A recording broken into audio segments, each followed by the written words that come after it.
Saturday வந்தாலே Sunday leave அப்படிங்கிறதுல வந்து ரொம்ப சந்தோஷமா இருக்கும். ஆனா மார்னிங் வந்து சண்டே எந்திரிச்சுட்டு காலையில லேட்டா தான் எந்திரிப்போம். அதுக்கடுத்து குக் பண்றது தான் ரொம்ப பெரிய பிரச்சனையா இருக்கும். ஆனா இப்ப கொஞ்ச நாளா பார்த்தீங்க அப்படின்னா, சண்டே வந்து நைட்டே சாட்டர்டேவே சமையல் பண்ணி வச்சிருந்தது. ரொம்ப சிம்பிள்ங்க. கம்மங்கூழ் ரெடி பண்ணி மூடி போட்டு க்ளோஸ் பண்ணி வச்சுருவேங்க. அது எப்படி செய்யணும் அப்படிங்கிறத சிம்பிளா நான் சொல்றேன்.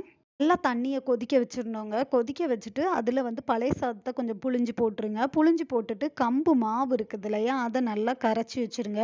பழைய சாதமும் தண்ணியும் நல்லா கொதிக்கையில, இந்த கம்பு கரைச்சு வச்சிருக்க மாவையும் போட்டு நல்லா மிக்ஸ் பண்ணுங்க. நல்லா கிண்டிக்கிட்டே இருங்க.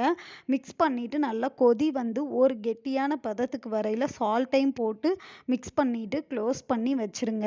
காலையில எந்திரிச்சு பார்த்தீங்க அப்படின்னா, நல்லா கெட்டியாயிரும்.